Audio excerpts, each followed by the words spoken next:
Hello everyone, I'm Glenn. Welcome to The Way Back. This is mine and Steph's YouTube channel that offers insight and inspiration to help you reclaim your life from addiction and all being well to find your way back. This is Steph.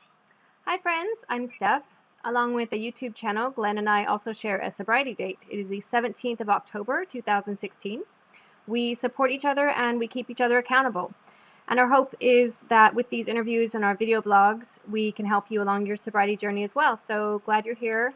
Thanks for joining us. So today's interview is with John. We've known John for quite a while now. I won't say any more because I don't want to steal John's thunder, but I think this interview is going to be slightly different to the alcoholism side as to the other interviews we've done in the past, which should be quite interesting. So, Steph, do you want to fire the first question? First question, John, how long have you been sober? Steph, I think it's coming up for 57 weeks, I think. Fantastic. Around about. Fantastic. Yeah, so just 13 months, we'll say. That's great. Wow. Good stuff. So quite happy about that. Tell us then about your journey. Just go back as far as you want. Like when you started drinking, what drinking was like for you, and when you decided that you'd had enough. Oh, look, I started drinking in my teenage years, like most of us do. Mm-hmm. My dad was a reasonably heavy drinker, but funnily enough, my mother never did. So I think there's a bit of conflict there. But 15 or 16, I think my dad started to encourage me to join in. Although I didn't really like the taste of the beer, but it never really got a grip on me until in my later teenage years. Probably was about 19 and 20. I began to binge drink, like a lot of us.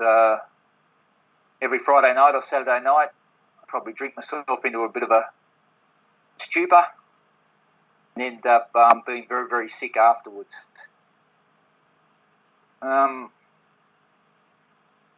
Later on, I sort of grew used to that, and it became more of a social thing for me. Probably 2 or 3 times a week. But later on, as I did get older, it did get a grip on me, and it became a daily habit. Mm-hmm. When did you realise it started to get a grip on you, John?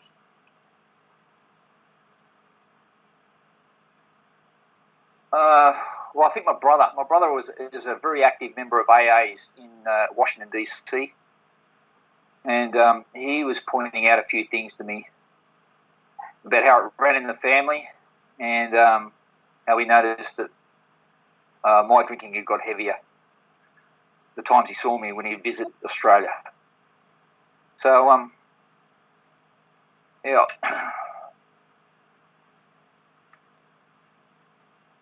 Now I'm struggling, guys. Wait, Sorry. so when you got to like daily drinking, what did your drinking look like at that point? When as you said, when you got a bit older and it was sort of just a daily habit. What did that look like? I just at the end of work, I got into the habit of stopping off at the local pub, Mm-hmm. 4 or 5 beers. Never too heavy, but I always have to get my fill. Mm-hmm. And of course, that hurt the purse strings, and I realised that it had impacted my life. Mm-hmm. See, this is interesting for me because this is what I alluded to at the beginning, where this isn't like alcoholism as we all think about it, where it's some raging alcoholic like I was. I never had a drink out of my hand. You, to all intents and purposes, you didn't have much of a problem, but to you, it was a problem, wasn't it? Yeah, it was. Well, I think money wise, Glenn, it was costing me. I was spending $40, $50 Australian dollars every evening. Wow. And Because going to the pub, I preferred the beer there rather than drinking at home. And that's $300 a week. So it really cut into the finances. Mm-hmm. Did that overlap into weekends, John, after work, or was it just Monday to Friday? No, weekends too. Saturday afternoon. It's very commonplace for spend the afternoon in the pub here in Australia, have a bet, watch some sport. And well, I always knew when to stop, Glenn. Mm-hmm. I'd reach a point where it became boring for me. Yeah. And I put my drink down, and that was it. So but the problem I guess I was lucky enough. But the problem was you'd be back there the next night doing it. That was the problem. Yeah, absolutely. Yeah. Yeah. 4 or 5 large schooners every day. Yeah. But like I keep saying, I always knew when to stop. Yeah. And but even that was too much. So you were talking about the pub being sort of your drinking environment. Do you feel like there was some pressure there, or not, like the influence of the people you surrounded yourself with? Did you feel some sort of peer pressure and? Look, Steph, I go to the pub and sit on my device and talk to people. Mm-hmm. In mm-hmm. later days, So no, there was never that social side of things towards the end. Mm-hmm. It was more the people I could connect with, stuff I could read on my phone or iPad. Right. So it was more social than anything else. Yeah, but not with the people in the pub, Glenn. Yeah. Right. Connecting with the rest of the world. Yeah. Mm. So would you? Sorry to put you on the spot now, but would you say you had a drink problem, as in an alcoholism problem? Well, I thought I did. You actually, you did? Did you? You felt like that, did you? I did, yeah. Look, I've always been pretty health conscious, Glenn. Mm-hmm. And the one thing I could do, walk, I could go to the gym, I could eat correctly, but alcohol had a bit of a hold on me. Mm. And I always wanted to get to the spot where it didn't have that hold on me. Even though I drank moderately in your eyes, I know that. I still couldn't stop drinking. Yeah. Well, can I just point out that five beers a night is not moderation. That's certainly not. You may not have drank yourself into a stupor every night necessarily, but that is considered to be excessive drinking. Yeah. Well, in the realms of alcoholism, it's not much. I mean, I bet you used to spill more than that, Steph. Possibly, yeah. So John, what about any previous attempts at trying to get sober? Look, I got sober in 2014 for 3 months, Steph. And I'll tell you, I'd never been happier after I passed. After I passed 80 days, I knew this is a good place to be. But unfortunately, I planned a trip down to my former hometown in Brisbane, and a few old sporting buddies of mine. They talked me into resuming my drinking, and that first drink was the worst thing I could have done, because one soon became 2, and so on. And soon enough, I was back where I was. Yeah. And the last 20 months of my drinking were the heaviest and most consistent. John, can we just interrupt you very quickly? What just before we get to that stage, what was your line in the sand moment or whatever? What was the thing that was it just financial, or was there a few health things? Was it mental? What made you think, all right, enough's enough? No, I think the weekend that my pay didn't go into my account, and I actually had to. I didn't have any disposable funds because I really mucked it up. I had to borrow $300 to to see me through that week, or see me through until the pay finally went in. And I realised then that financially I had a big problem with this drink. Right. Okay, and it was very embarrassing. And I think that weekend I found Kevin's videos. Right. So was that the process? You kind of just had enough, and then you hit the internet, as it were, and seeing what was out there. Yeah, it was out there, and immediately I found him on the internet. I actually stopped. I found as though I found a brother. Yeah. Wow, that's incredible. That's excellent. Yeah, and that's how many weeks ago was it? I say 57 weeks ago to this weekend. Wow. Mm-hmm. So how did that go? Because obviously I know how myself and Steph were when we stopped. Was it? I'm guessing it was a bit of a breeze for you then. Well, through my previous time that I did attempt, I was successful in stopping. I realised that after a couple of days, the cravings would leave, and sure enough, that's exactly what happened. But unlike that last time, I know that my theory is that I'm not going to entertain the thought of having that first drink. Mm-hmm. That first drink's the killer. Don't worry about the others that may follow. It's that first one. Yeah. Yeah, totally. Yeah. And if I keep it out of my mouth, well, things will be sweet. So what was that first week off of alcohol like? You said a few days and the cravings went. What was it like? Look, Steph, once those cravings went, I knew what to look out for. Look, it was pretty easy, to be honest. So I didn't have too much drama at all. Mm-hmm. So you found Kevin O'Hara and you then joined the Facebook group? Yeah, I did. I did, yeah. A few weeks into it, I began communicating on it, and I couldn't tell you exactly what happened, but Leah and I got talking, and we became sober buddies. Yeah. Was this the first time you'd spoken with like-minded people then, that understood what kind of where you were at? Look, I had attempted AAs before, Glenn. All right, okay. Okay, yeah, but I just couldn't envisage myself getting to meetings and following those 12 steps. It never really worked for me. Mm-hmm. Yeah. Mm-hmm. Yeah. So it just wasn't my go. So you started making connections on the group.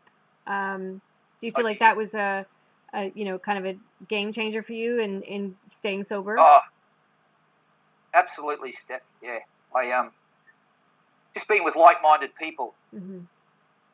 Yeah, without the regimentation of AAs. Yeah. Yeah, it helped me enormously. Yeah. So, and even to this day, like we've said before, I give that sort of behaviour full credit for keeping me sober. Mm-hmm. Yeah. So, throughout your sobriety up to date, then I'm guessing it just got better and better, and you've just got stronger and stronger. Then. Yeah. Yep. The further I get away from that last drinking day, the happier I am. And look, I do not feel as though I'm missing out on anything, Glenn, by not having it in my life. I'm almost I'm so passionate about that. So I'm just going to. There's no way that I would entertain the thought of resuming.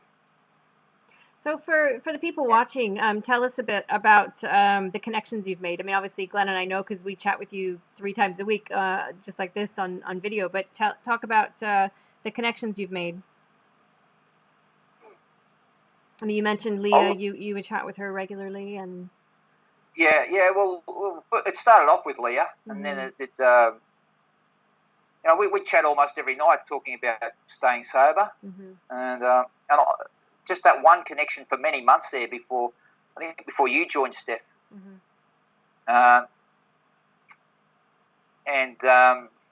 So and then the group Skype chats. Well, I just need to listen, and I know that day I won't drink. Yeah. So yeah. The connection thing's huge, isn't it? Got yeah, it is, mate. And it's like mobile AA, you know, with a lot more convenience. I mean, that's. I know we all know this, but that's just the fundamental of how AA works. It's just someone a drunk spoke to another drunk back in the day, and it just helped each other. I mean, you know, it's amazing. I mean, I didn't get the connection bit at the beginning. I must admit, I thought it was daft. Why do we all want to talk to each other and all that? And I'd been on the group a while, and I think it was Steph and Leah. I think it was Steph and Leah, wasn't it? Who, yeah. And I was like, I remember when they first put it on the group. It was like I would ridicule them. I was like, really? You want to have like a chit chat? But God, how wrong I was. Yeah. Well, I don't know when exactly you and I started chatting, Glenn, but it was fairly early on because, as everyone knows, we share a sobriety date and we're sober buddies, and it was pretty early on that we started having video chats, and then I started chatting with other people, and now I mean at this point a day doesn't go by that I don't have video chats with at least 3 people from the group, sometimes more. It's just such a big part of what keeps me going, keeps me sober.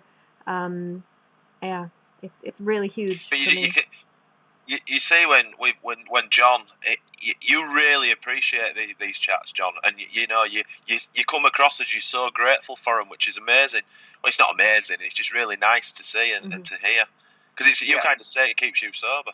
Fantastic. Well, it does. Yeah, because look, I've always ran off other people's behaviour. It's a bit of a weakness, I suppose, and other people's behaviour here keep me sober. Hearing their stories, their problems, they all resonate with me, and it's just a place that I don't want to revisit. Yeah. It's a powerful tool. It is. So are you there mentally now that you visualise if you had one drink, what's going to happen? Oh, Glenn, I would be that disappointed in myself that look, all hell would break loose, I think. Yeah, because then, I don't know where I'd end up this afternoon if I was to have a drink now. Yeah, because, I've really built up some momentum. And, this is a far better life. It's funny, isn't it? I mean, I think we all speak like that, where whatever different sort of stages or how far along the road we are, we all know now that for the people who the pennies dropped for finally, we all realise that one drink and everything will just go to shit. Yeah. There is. Yeah. Now, I'm not saying we don't recover from that. I'm sure we would, but it's just a thought that we don't want to ever entertain, which is fantastic because that just keeps you stronger and stronger. It does. And something else that we often talk about, like the added benefits of getting sober that you don't think about before you get sober, like waking up in the morning feeling so refreshed and like no headache and just that wonderful feeling. I never thought about that before getting sober. And another one we've talked about is the laughter. Like for years I kind of lost my sense of humor. I just couldn't, and now I laugh so much, and it's great. And these connections, these friendships, I never knew I was signing up for that.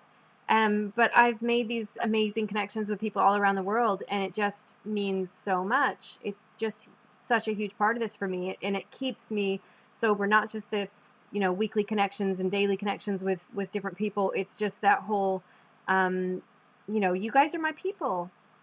And I can't imagine going out and spoiling all of that drinking. Yeah. And you would, Steph. You'd spoil it all. I would. Yep. You did. I would. Yep.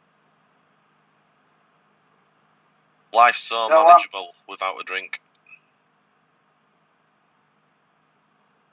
Sorry, John, what were you going to say?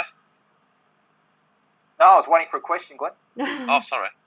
Well, my next question really was just tell us how your life has changed. I mean, obviously we're touching on that, but just in some other ways, tell us what's changed in your life. Well, I think the big thing, my work's improved. The accuracy of my work. that's the big changer for me. I'm not having conflict at work like I was. People are trusting me more. That's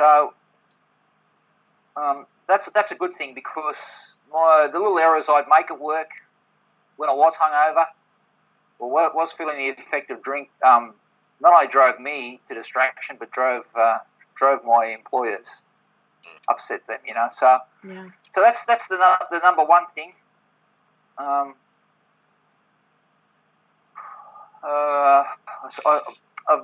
recently met a nice girl who is a non-drinker. So that was something I was never able to do while I was sober, while I was drunk. Yeah. Mm-hmm. So they're the two main areas, Steph. Yeah. And what about like emotionally and mentally, self-confidence and that sort of thing? What kind of changes have you seen in yourself? Well, obviously my confidence has grown. Mm-hmm. My thought processes have improved at work. So like I said, the accuracy of my work's improved. Mm-hmm. So is that because you're showing more dedication to it now? No, I was always dedicated, Glenn. It's just that I'm thinking clearer. Less mistakes, less errors. Yeah. So, and that's another thing we've not mentioned as well, which is massive actually with this. The talking about the connecting with individuals is what people won't know. Obviously, I'm based in the UK, Steph's Canada, John's in Australia, and you actually get up at like 5 a.m, don't you, to make these calls sometimes? Yeah, but it's no problem, Glenn. No, I know. That's what I mean. That's what I mean. That's phenomenal. That is. I mean, I know it helps you in that, but you're helping us at the same time. Mm-hmm. Yeah, that's amazing. Yeah. Well, that's how much I value them. Right? Yeah. I'm willing to do that. I just do that. Yeah. I just wonder if I would do that, if you would do that, Steph. I mean, that's really walking the talk, doing stuff like that. It absolutely is. Yeah. Hats off to you, John, for that. Because that just sounds like the sort of thing that could so easily be an excuse, like, oh, well, it's too early in the morning for me. I can't get up at 5 to, I'm just not going to do it. And yeah, I mean, John's commitment to these calls that we do 3 times a week is, I don't think there's anyone more committed to it. Yeah, it's good. Well, there's the value right there, Steph. I see that value. Plus, plus the friendships, like you've previously mentioned. Yeah, exactly. So, tell us then about. Do you remember your last drink?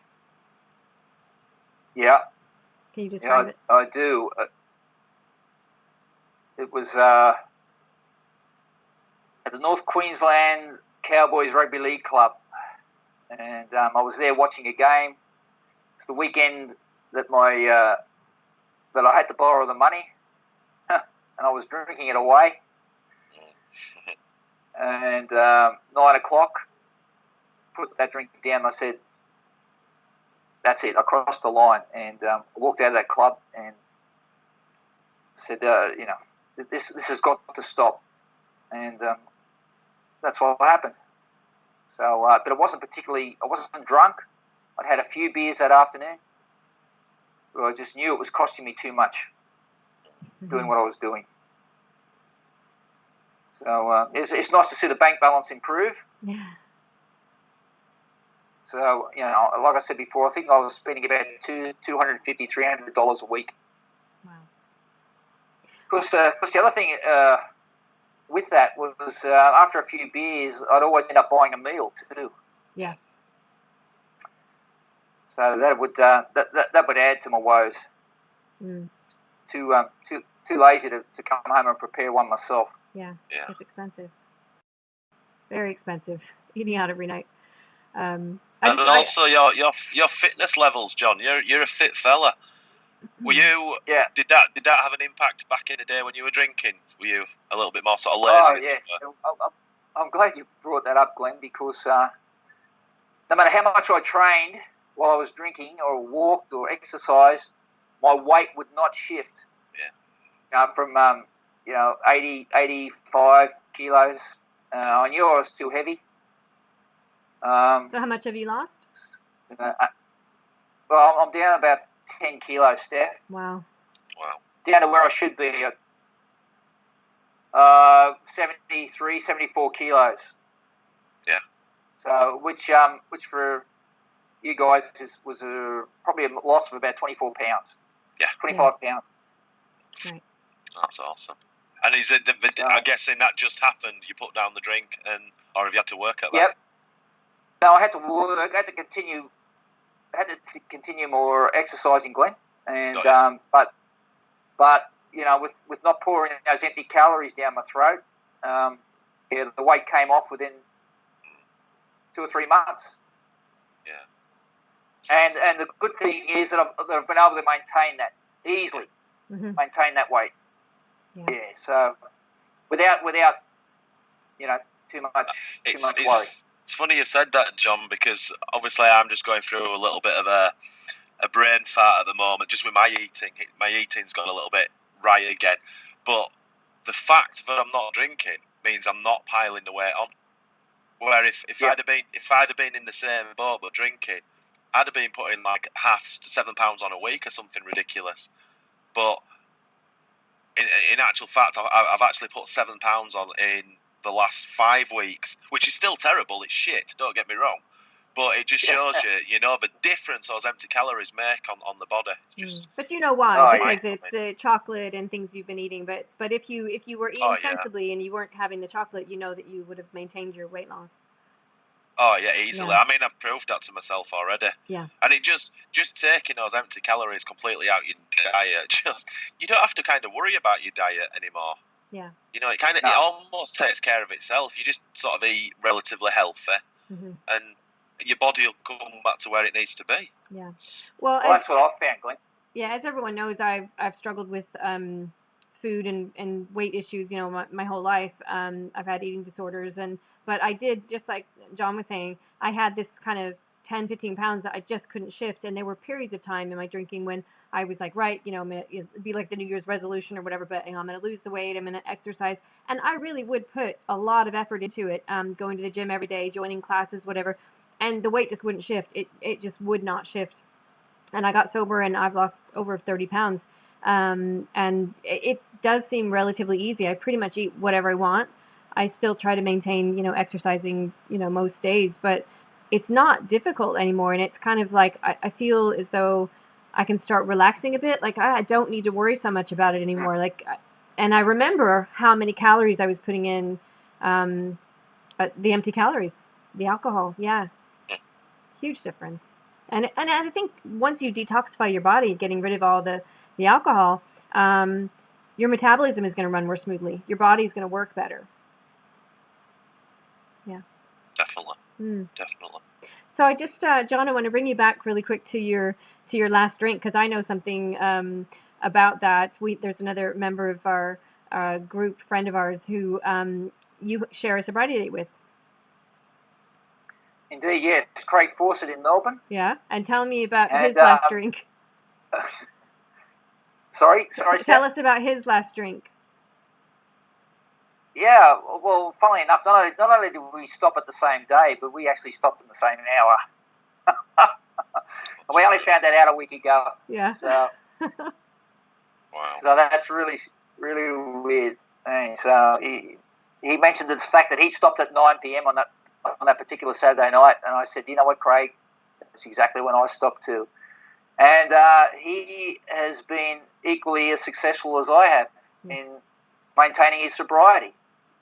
So good on him. Yeah. Yeah, we'll be doing an interview with Craig at some point soon, won't we, Steph? Yeah, hopefully. Yeah.